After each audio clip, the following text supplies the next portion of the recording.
Hello friends, welcome to EduTap Banking YouTube channel. My name is Meghna. I'm your reasoning mentor. दोस्तों जो भी student banking exams के लिए prepare करता है, हर एक स्टूडेंट कभी ना कभी पजल्स एंड सीटिंग अरेंजमेंट वाला जो टॉपिक है उसमें जरूर अटकता है, राइट? और ये टॉपिक है भी बहुत ज्यादा इंपॉर्टेंट, प्री में भी पूछा जाता है, मेंस में भी पूछा जाता है, तो इसको स्किप भी नहीं कर सकते क्योंकि वेटेज भी अच्छी खासी होती है। तो करें क्या? अब काफी सारे क्वेश्चंस हमारे मन में आते हैं जब हम इस टॉपिक को सॉल्व कर रहे होते हैं, पजल्स एंड सीटिंग अरेंजमेंट को दोनों अगर हम साथ में लें तो ठीक है। तो बहुत सारे क्वेश्चंस हमारे मन में आते हैं कि सबसे पहले इसको जल्दी से जल्दी सॉल्व करने का तरीका क्या है, क्या कोई शॉर्ट ट्रिक भी होती है, राइट? बाकी स्टूडेंट या बाकी कोई एस्पिरेंट तो जल्दी सॉल्व कर रहे हैं बट मैं तो लेट सॉल्व कर रहा हूं, तो इससे क्या होता है, डर बैठ जाता है मन में। जैसे ही टॉपिक सामने आया वैसे ही सॉल्व करने का मन नहीं करता है अब इसको, राइट? और सॉल्व तो कर लिया पर टाइम लग गया, 10 मिनट लग गए, 12 मिनट लग गए, राइट? स्पीड नहीं आ रही है, फिर एक्यूरेसी भी नहीं आ रही है, राइट? और सारी चीजें सॉल्व हो गई तो लास्ट में जब हम देखा हमने तो moderate level high level question solve नहीं किए जा रहे हैं, समझ में नहीं आ रहे हैं, मतलब अंडरस्टैंडिंग ही हमारी नहीं है उन क्वेश्चंस के लिए, तो हम सिर्फ इजी क्वेश्चन ही सॉल्व कर पाते हैं। तो आज के इस सेशन में हम लोग इन्हीं चीजों पे बात करने वाले हैं कि जितने सारे क्वेश्चंस हमारे मन में आ रहे हैं, जितने डाउट्स हमारे मन में आ रहे हैं, कैसे हम इन चीजों को रिजॉल्व करें और इस सेक्शन में भी मैक्स टू मैक्स हम मार्क्स लेके आ पाए, जिससे हमारा प्री भी क्वालिफाई हो जाए और मेंस भी क्वालिफाई हो जाए, राइट? सो आप में से काफी ऐसे स्टूडेंट्स होंगे जो बिगिनिंग जब करते हैं किसी भी एग्जाम की, ठीक है, आप सीटिंग अरेंजमेंट और पजल्स आपने शुरू किया तो स्टार्टिंग में जब 10 से 12 मिनट हमको लग गए, इससे भी ज्यादा लग सकता है कई बार, ठीक है, इससे कम भी लग सकता है, तो हमें ज्यादा टाइम लग जाता है तो अपने आप हम क्या सोचने लगते हैं कि क्या हम इसको स्किप कर दें, क्या बिना इसको सॉल्व किए काम चल जाएगा, राइट? ठीक है। और फिर साथ के साथ स्पीड की कोशिश करते हैं कि भाई मतलब हमने देखा है कि इस क्वेश्चन को 3 मिनट में भी सॉल्व किया जा सकता है, 4 मिनट में भी सॉल्व किया जा सकता है, पर हमें तो 10 ही मिनट लग रहा है, अब 3 और 4 मिनट कब लगेगा फिर, राइट? तो सबसे पहला जो हमारा इसका एक आंसर है कि कैसे ये सारी चीजों से हम ओवरकम कर सकते हैं, तो सबसे पहला हमारा रहेगा प्रैक्टिस, राइट? अब आप सुना होगा हर कोई बोलता है प्रैक्टिस जरूर करनी पड़ती है, ठीक है, तो भाई प्रैक्टिस कैसे करें? क्या हमको मतलब एक दिन में 3 से 4 घंटा इस टॉपिक की प्रैक्टिस करनी है?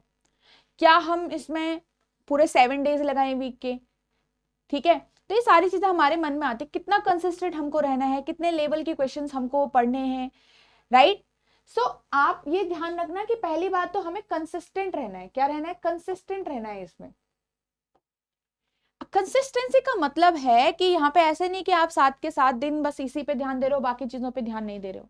अगर आपको लगता है 1 या 2 दिन आपको इसको नहीं करना है, या फिर आपको 7 डेज में से 4 या 5 दिन लग रहा है कि इसको देंगे हम, ठीक है, तो वो टाइम टेबल में उतना दिन रखो अपने, ठीक है, 4 to 5 डेज या ऑल्टरनेट डेज पे आप लोग प्रैक्टिस करना स्टार्ट कर दो, एक दिन मतलब ऐसे एक दिन छोड़ के आप लोग प्रैक्टिस करना स्टार्ट कर दो, राइट? अब हमने प्रैक्टिस करना है तो कितने आवर्स प्रैक्टिस करना है? तो स्टार्टिंग में ध्यान रखो, कभी भी आप आवर्स पे मत ध्यान दो, नंबर ऑफ क्वेश्चंस पे ध्यान दो कि भाई नंबर ऑफ क्वेश्चंस हमने कितने करने हैं।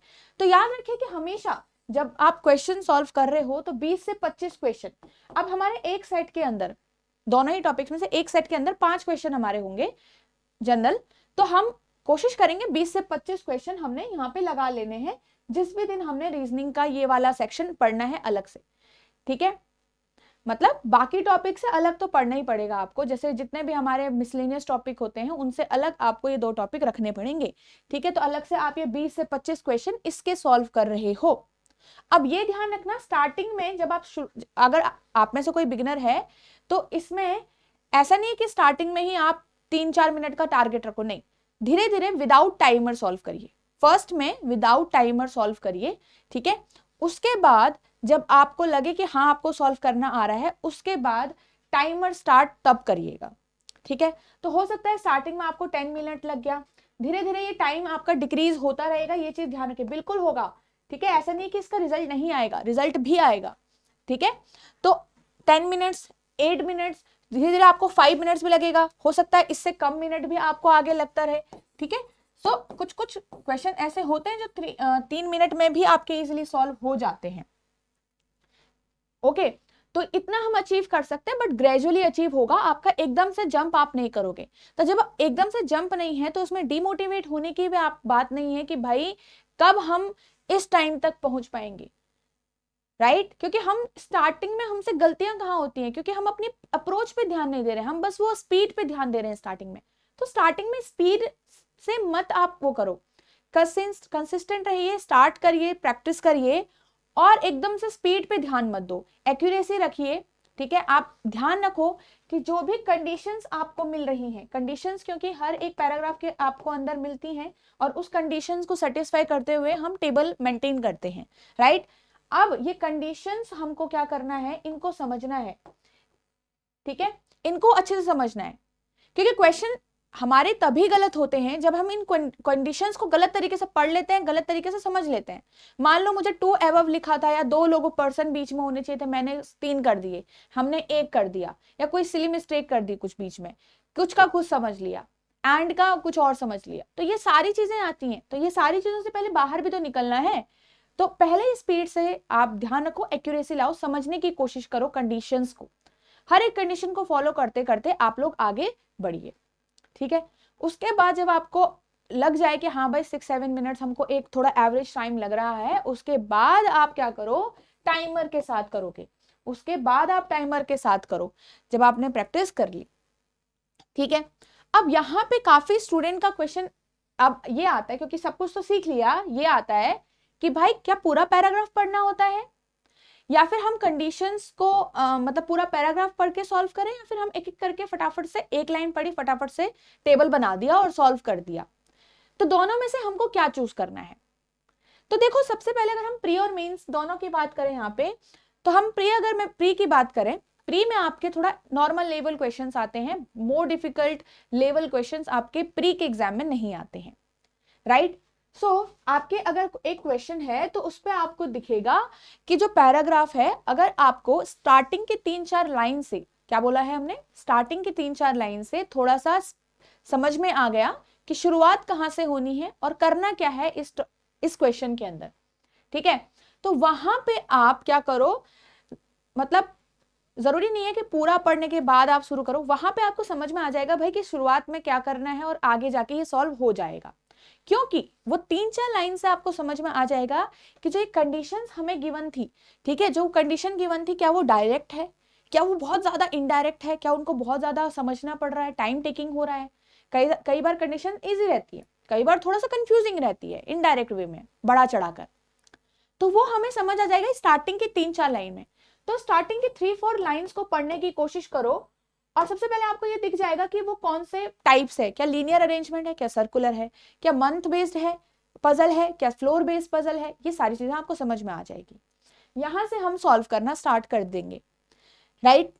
अब इसमें एक भी क्वेश्चन भी आता है कि क्या हम डायरेक्ट लाइन टू लाइन पढ़ के फटाफट से टेबल बना लें, सर्कल बना लें, या फिर हम कंडीशंस को नोट डाउन करें, राइट। एक ये भी आता है आपका, कंडीशंस को क्या हम नोट डाउन करें। तो यहां पे ये चीज ध्यान रखिए कि हमारे पास प्रीलिम्स में 20 मिनट्स होते हैं और हमें 35 क्वेश्चंस देखने हैं, राइट। तो वहां पे जो हमारे, जैसे मैंने आपको बताया, क्वेश्चंस डिफिकल्ट नहीं होते हैं, तो हर बार आपको मतलब नहीं जरूरत पड़ेगी कि आप हर एक कंडीशन को नोट डाउन करो। कई बार क्या होता है कि हम कोशिश करते हैं स्टार्टिंग में, मतलब हमने क्या किया, कंडीशंस नोट डाउन करी, उसके बाद क्वेश्चन बनाया।